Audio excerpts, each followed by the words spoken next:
Can AI save 1.6 billion tons of wasted food each year? Welcome to Tech First with John Koetsier. A child dies of hunger every 10 seconds, and 25,000 people globally starve to death every day. Almost a billion people are malnourished around the entire planet, and yet 1.6 billion tons of food is wasted every single year. Can AI fix this is the question. To learn more, we're going to chat with SPRK.Global CEO Alexander Piutti. Alexander, welcome. Thank you. Yes, thanks for having us. Excellent. Really appreciate your time. I know it was a bit of a challenge getting on the platform and everything like that. I probably butchered your last name because we had no time to talk about exactly how to pronounce it. But talk to me a little bit about why we waste so much food. Yeah, so that's a really good question.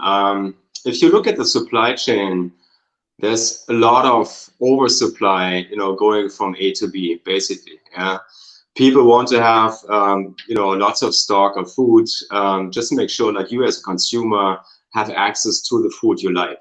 Yeah, so in general, there's a lot of food, call it overstock or oversupply. Yeah, so and then because food is perishable, it needs to travel from A to B really fast. Yeah, so if there's oversupply, we need to make sure to connect the dots really fast. Otherwise, like, it gets wasted, it goes to the bin. Yeah, so that's a general problem that we can't fix in the supply chain. However, we can make sure that we distribute or redistribute really fast. Yeah, and that is only possible through technology to rescue food, to make sense of food which is oversupplied food. But even better than real time, once you move into understanding patterns, why there is food waste cases, and you understand these patterns and they come at in a regular fashion, we can move from actually reactive to proactive, to anticipate, to predict, with a certain probability, and then we move from rescue to avoid. So that's the solution. So like, Interesting. So let's dive into the technology around how to do that in a moment. If we look at that 1.6 billion tons, what is that mostly? Is that like fresh fruits and vegetables that spoil? Is that most of it? Is most of that in the Western world? Give us some details on that. Yeah, so it holds true for across the globe, Western world or Africa, Asia. It doesn't really make a difference. Food gets produced. You have produce, you have food production, you have transportation, you have distribution, you have wholesale, you have retail. So if you look at the supply chain conceptually, it's quite similar, independent of where you are in the world. Yeah. Then of course there are local differences. People like certain food better than than other food, but systematically it gets produced. And half of the food that gets produced gets wasted sooner or later, which is crazy. It's crazy. Yeah, it's not like 2% or 5%. It's 50%. Yeah, 50% of the food that we produce globally gets wasted. Yeah, so that's our potential, right? So that's a big problem, but at the same time, as we as entrepreneurs would like to look at it as a potential, call it market potential even. Yeah, so that 50% is a blue ocean scenario, right? Mm-hmm. And so if we achieve to take out a lot of volume of that potential food waste, that protects our resources, because we don't have to produce as much, obviously. So we can ramp down on production, which makes all the sense in the world, because we're saving our resources. Plus, in addition, some people don't know there's a direct correlation between food waste and the climate damage. Yeah, food waste is one of the largest CO2 emitters, if you like, 4 times bigger than global air traffic. Yeah, so that's huge. So, I mean, the scope of the problem here is massive. Of all the food we produce, half of it is wasted. Not only is that not used, so we used the land, we used fertilizer, irrigation, all that stuff, probably gasoline as well for machinery to actually produce that. Probably some of that was also transported. And then also it's thrown away where it decomposes, it rots. And so we've got CO2 coming off of it. And we still have almost a billion malnourished people around the planet. Okay, so you're building a system using artificial intelligence to reduce the problem. Talk about your system, talk about your software. What are the inputs? What are the outputs? How does it work? Yeah, so we're in process of actually building the technology. So it's not like it's there completely, it works, you know. It's like we're in process of building it up, yeah. And as good entrepreneurs, like we've simulated the process manually and physically at first. Yeah? So I've started 4 or 5 years ago to look at the problem basically. And one important point to mention is that before the great technology really kicks in, we're all human beings. Yeah? So like we Yes. have to interact, and so we have to talk to suppliers, we have to talk to producers, for them to build trust in our capabilities, you know, to build trust into like the future technology to take over at some point in an automated fashion. Yeah. But until that point, yeah, so people need to open up. So call it trust building, yeah, because it's a crazy topic. People don't like to talk about it generally. Yeah. So building trust is key for before you understand what you may do with that food. Yeah, we talk redistribution. So it's not like we generate more demand. Yes. Demand is static, right? Demand will not go up through what we do, but in order to agree what we may do or may not do with that food that we actually get our hands on, it's really important to protect that trust with our supply partners. Yeah. Hmm. So once call it a set of rules. Yeah, whitelist and blacklist. May we forward it to NGOs? Yes, we may. Yeah, may we actually sell it? Maybe not, because that produces a channel conflict. May we produce stuff and move that food into production? Yes, that's fine. To close the loop and bring it back to society. Yeah, call it a set of rules. Yeah, so and then once we have these rules, we can inject them into the technology, and the technology takes over to then match between oversupply and demand in a more concrete fashion over time. So that becomes more intelligent over time. So what's really interesting here, and by the way, I'm going to ask you to say the name of your startup because people are wondering. But what's really interesting here is that I recently did a story on Google's or Alphabet's Project Loon, which is delivering internet via balloons. Basically, balloons floating around in Kenya went live 2 days ago. And they use machine learning so that these balloons, they have about 35 of them in operation, are going up or down in the stratosphere and finding the place where they can hang around in an area or move to an area where they're needed, that sort of thing.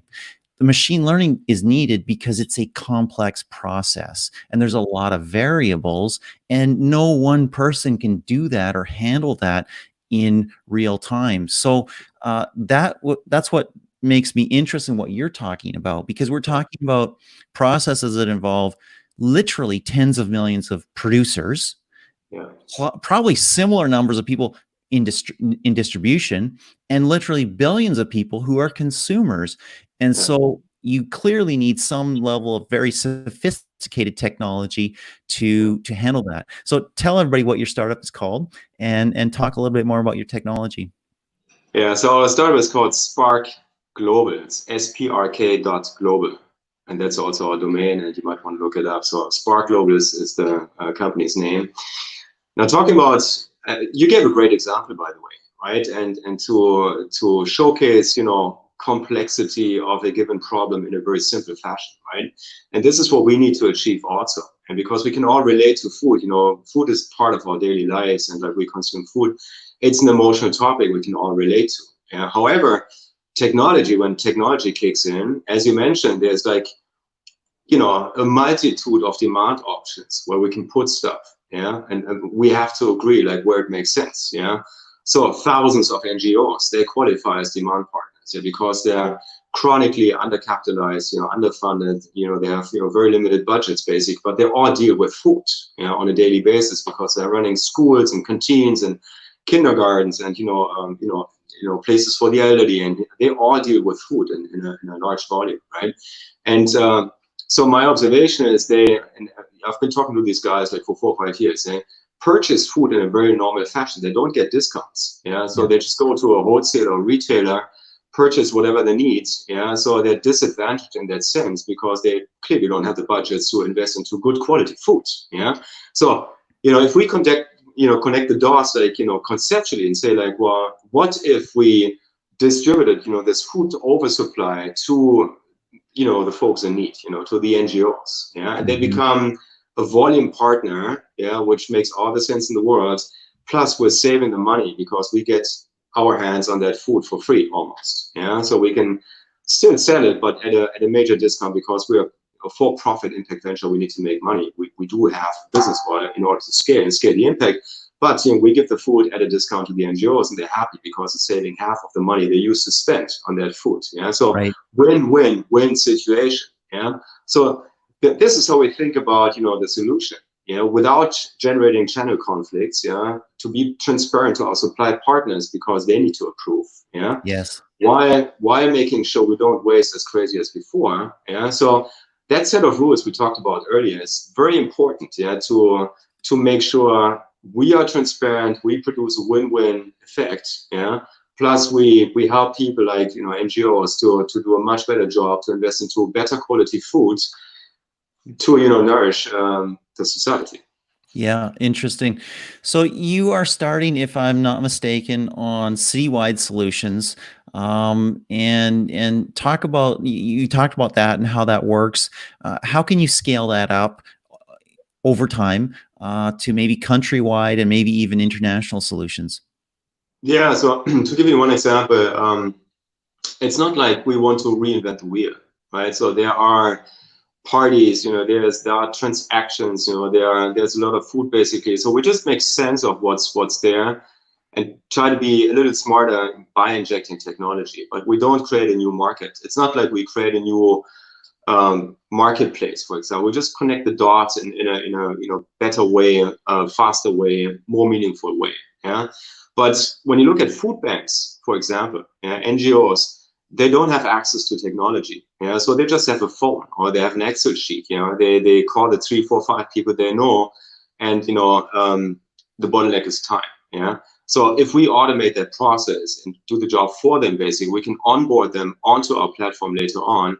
So we power these food banks in the future, independent of location. Yes, we're starting in Berlin, in Germany, obviously.